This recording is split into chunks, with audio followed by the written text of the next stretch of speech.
Panorama group, जो सोचता है वो करता है। नमस्कार, एक बार फिर से आपका बहुत बहुत स्वागत करते हैं, अभिनंदन करते हैं। और खेल समझिए में हम आपके सामने हाजिर हैं और हाजिर होने के साथ साथ हम ऐसी खबरें लेकर के आए हैं जिन खबरों को लेकर के अब चर्चाएं शुरू हो गई हैं।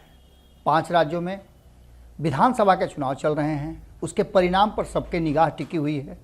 भारतीय जनता पार्टी और कांग्रेस के बीच में सीधी लड़ाई है और इस लड़ाई में दोनों के दावे हैं कि वो इस बार चुनाव जीत रहे हैं।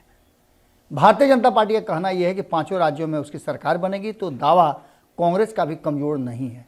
लेकिन इस बीच में जो गठबंधन बना था INDIA गठबंधन, उस गठबंधन को लेकर के भी चर्चाएं शुरू हो गई हैं।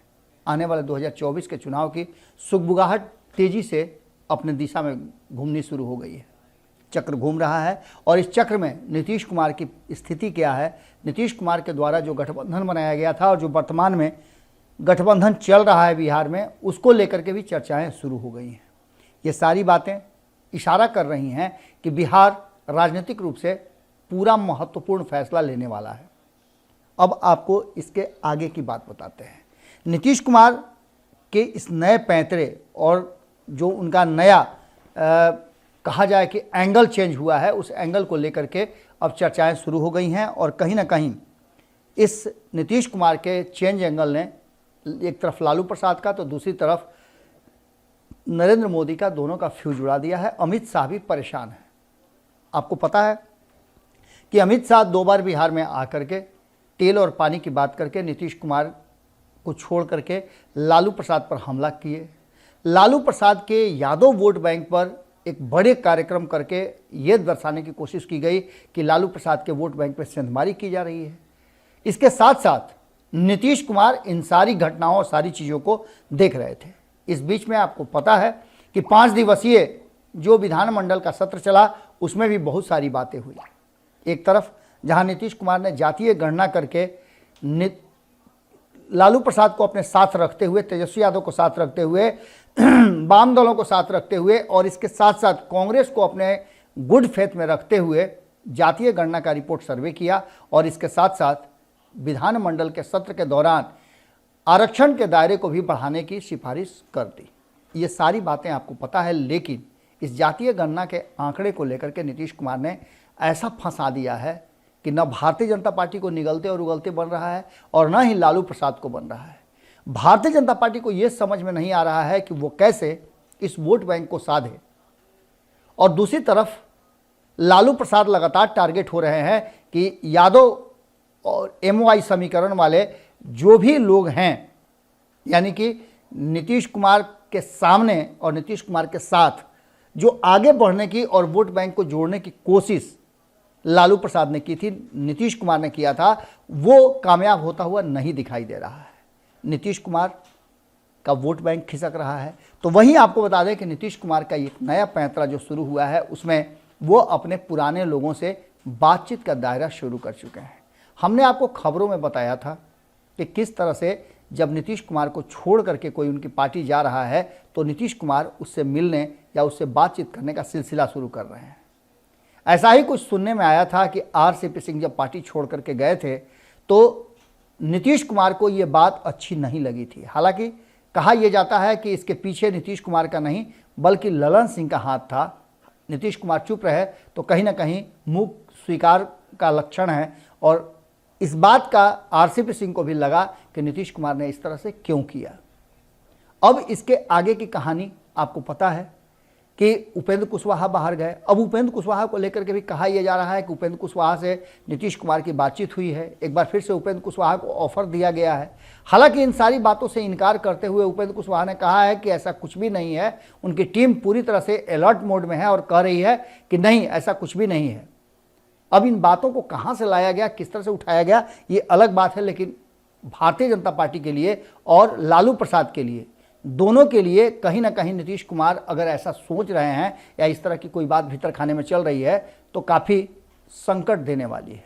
वहीं अगर बात करें तो उपेंद्र कुशवाहा के साथ साथ रणवीर नंदन, जो कि नीतीश कुमार के करीबियों में से पूर्व MLC रहे हैं और कायस्थ समाज के एक बड़े नेता माने जाते हैं, उनका अपना एक प्रभाव भी है, एक व्यक्तित्व भी है। इस बात को लेकर के सारा चीज़ जो है कहीं ना कहीं एक तरफ इशारा जरूर कर रहा है कि इन सारी परिस्थितियों को देखते हुए ऐसा लग रहा है कि बार बार जो नीतीश कुमार रणवीर नंदन से मुलाकात कर रहे हैं, भले ही पूजा के बहाने मुलाकात हो, लेकिन उस मुलाकात के कई मायने निकाले जा रहे हैं। यहाँ तक कहा जा रहा है कि रणवीर नंदन से उन्होंने कहा भी था कि आपने बहुत जल्दबाजी कर दी, हम आपके लिए बहुत कुछ सोच रहे थे। यही बात दोहराया जा रहा है उपेंद्र कुशवाहा को लेकर के। अब इन सारी बातों को लेकर के जो स्थितियां सामने आई हैं, उसमें सबसे ज़्यादा अगर लालू प्रसाद के लिए कोई टेंशन देने वाला बात है तो वो है कि वोटों का ध्रुवीकरण, जिस तरह से लगातार लालू प्रसाद का MOI टारगेट हो रहा है, उसको लेकर के लालू प्रसाद उसको समेटने में लगे हुए हैं। और कल जिस तरह से आपने देखा भी कि एक दिन पहले क्या कुछ हुआ, बिहार में जो गोवर्धन पूजा था, उस पूजा के दौरान दो कार्यक्रम नजर आ रहे थे, दोनों पैरेलल कार्यक्रम थे। हालांकि एक कार्यक्रम तो इस्कॉन मंदिर के द्वारा था, लेकिन लालू प्रसाद को वहाँ मौका मिला और उन्होंने पूरी तरह से बिहार की राजनीति को खोल करके रख दिया।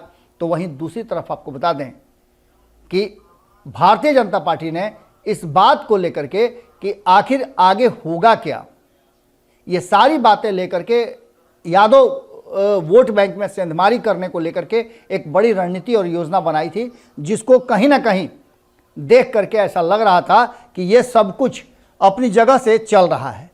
इन सारी बातों को अगर गौर से देखा जाए तो लालू प्रसाद के लिए निश्चित रूप से एक मुश्किल घड़ी जरूर थी, क्योंकि इस मुश्किल घड़ी में लालू प्रसाद के वोट बैंक का जो सबसे बड़ा हिस्सा था यादव, वो उनके हाथ से निकलता हुआ नजर आ रहा था।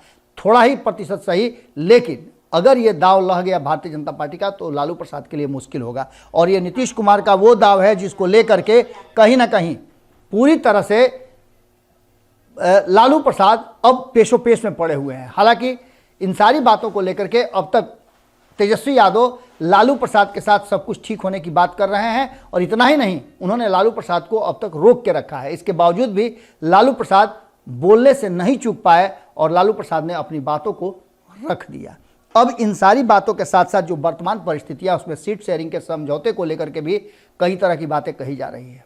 बात तो यहां तक हो रही है कि नीतीश कुमार ने मन बना लिया है कि वो लालू प्रसाद और भारतीय जनता पार्टी दोनों से अलग अपना रास्ता तय करेंगे, क्योंकि दोनों ही तरफ के जो वोट बैंक है उसे अपनी तरफ लाना है। और नीतीश कुमार ये समझ गए हैं कि गैर यादव और EBC के साथ साथ सवर्ण और दलित, इसके साथ साथ जो मुस्लिम अल्पसंख्यक हैं, उसमें भी नीतीश कुमार की अच्छी भागीदारी हो सकती है। परिस्थितियां बिल्कुल अलग है। अगर आप देख रहे होंगे कि 2015 में नीतीश और लालू साथ आए तो भारतीय जनता पार्टी को पटक दिया, तो परिस्थितियां बिल्कुल अलग है, भिन्न है। 2015 में विधानसभा का चुनाव था और अभी लोकसभा का चुनाव है। लोकसभा के चुनाव में परिस्थितियां अलग होती हैं, और जो लोग यादव समाज से भी आए हुए थे भारतीय जनता पार्टी के उस कार्यक्रम में, उसमें बहुत लोगों ने ये कहा कि लालू प्रसाद को हम नेता मानते हैं, लेकिन लोकसभा में वोट वो भारतीय जनता पार्टी को देंगे। नीतीश कुमार के लिए भी एक बड़ा सबक है। और नीतीश कुमार के इस नए पैंतरे में, जिसमें यह कहा जा रहा है कि नीतीश कुमार अपने पुराने साथियों को बुला रहे हैं, इसके साथ साथ ललन सिंह से उनकी दूरियां बढ़ गई हैं, और दूरी बढ़ने का कारण है लालू प्रसाद के साथ ललन सिंह की नज़दीकियां। ये सारी बातें पब्लिक डोमेन में आ गई हैं, और इसको लेकर के जहां कहीं ना कहीं INDIA गठबंधन पेशोपेश में पड़ा हुआ है, वहीं भारतीय जनता पार्टी के लिए भी नीतीश कुमार अनबुझ पहेली बने हुए हैं कि वो आखिर करेंगे क्या। कहीं ना कहीं अगर नीतीश कुमार ऐसा कुछ करते हैं तो भारतीय जनता पार्टी के लिए भी मुश्किल जरूर खड़ा करेंगे। अगर दोनों से अलग अपने लिए कोई रास्ता अलग बनाते हैं नीतीश कुमार, तो आप मान के चलिए कि इस पूरी कहानी में एक न एक ऐसी बात, ऐसी घटना होगी जिससे लेकर के भारतीय जनता पार्टी को परेशान होना पड़ेगा। अमित शाह और नरेंद्र मोदी जिस तरह से नीतीश कुमार को भले ही सामने से नहीं, लेकिन इशारों इशारों में समझाने की कोशिश कर रहे हैं, उसके मायने आप समझ सकते हैं। ये सारी बातें नीतीश कुमार से होकर के नीतीश कुमार तक ही आकर ठहर जाती है। हालांकि नीतीश कुमार को लेकर के ये भी कहा जा रहा है कि वो शारीरिक रूप से और कहा जा रहा है कि अपनी बीमारी से ग्रस्त हैं। लेकिन इन सारी बातों को आप एकदम बिल्कुल अलग कर दीजिए, और बिल्कुल अलग करने के बाद आप ये समझ लिए कि नीतीश कुमार को कुछ नहीं हुआ है। नीतीश कुमार ये सब कुछ एक नए पैंतरे और नई स्ट्रेटजी के तहत कर रहे हैं, जिससे कि नीतीश कुमार को ये मौका मिल जाए कि वो लोगों का ध्यान नीतीश कुमार पर हो और नीतीश कुमार अपना काम कर जाए।